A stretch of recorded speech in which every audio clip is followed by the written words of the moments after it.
ಬೆಂಗಳೂರು ನಗರದಲ್ಲಿ ನಿಲ್ಲದ ಪುಡಿ ರೌಡಿಗಳ ಅಟ್ಟಹಾಸ. Auto driver ಅನ್ನ ಹಿಡಿದು ನಡು ರಸ್ತೆಯಲ್ಲಿ ಭೀಕರ ಹಲ್ಲೆ. ಕೆಆರ್ಪುರದ ದೇವಸಂದ್ರ ಸಮೀಪ ಸಿ ಕಾಲೇಜು ಬಳಿಯಲ್ಲಿ ನಡೆದಂತಹ ಘಟನೆ ಇದಾಗಿದ್ದು, ಸಂಪೂರ್ಣ ಘಟನೆ ಸ್ಥಳೀಯ ಸಿಸಿ ಕ್ಯಾಮೆರಾದಲ್ಲಿ ಸೆರೆಯಾಗಿದೆ. ಬಸವನಪುರ ಗ್ರಾಮದಲ್ಲಿ ದಿಲೀಪ್ ಹಾಗೂ ಲಿಕೇಶ್ ಎಂಬ ಪುಂಡರಿಂದ ಆಟೋ ಡ್ರೈವರ್ ವೆಂಕಟೇಶ್ ಪಾಪಯ್ಯ ಮೇಲೆ ಹಲ್ಲೆಯಾಗಿದೆ. ಸೀಗೆಹಳ್ಳಿ ಸ್ಲಂ ಬೋರ್ಡ್ ನಿವಾಸಿಯಾಗಿರುವಂತಹ ಆಟೋ ಡ್ರೈವರ್ ವೆಂಕಟೇಶ್ ಪಾಪಯ್ಯ ನಶೆಯಲ್ಲಿದ್ದ ಇಬ್ಬರು ಯುವಕರು ಆಟೋ ಡ್ರೈವರ್ ಬಳಿ ಹಣ, ಮದ್ಯ ಕೊಡಿಸುವ ಧಮಕಿಯನ್ನ ಹಾಕಿದ್ದಾರೆ.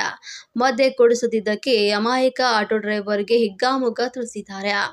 ಆಟೋದಲ್ಲಿದ್ದಂಥ ಕಟಿಂಗ್ ಪ್ಲೇಯರ್ ಒಂದು ಸ್ಕ್ರೂ ಡ್ರೈವರ್ ಗಳಿಂದ ಮನಬಂದಂತೆ ಹಲ್ಲೆಯಾಗಿದೆ. ರಸ್ತೆಗೆ ಓಡಿ ಬಂದರೂ ಕೂಡ ಬಿಡದೆ ದೊಣ್ಣೆ ಲಾಡ್ಗಳಿಂದ ಹಲ್ಲೆಯಾಗಿದ್ದು, ನಡು ರಸ್ತೆಯಲ್ಲಿ ಪುಂಡರ ಅಟ್ಟಹಾಸಕ್ಕೆ ಬೆಚ್ಚಿ ಬಿದ್ದ ಸ್ಥಳೀಯರು.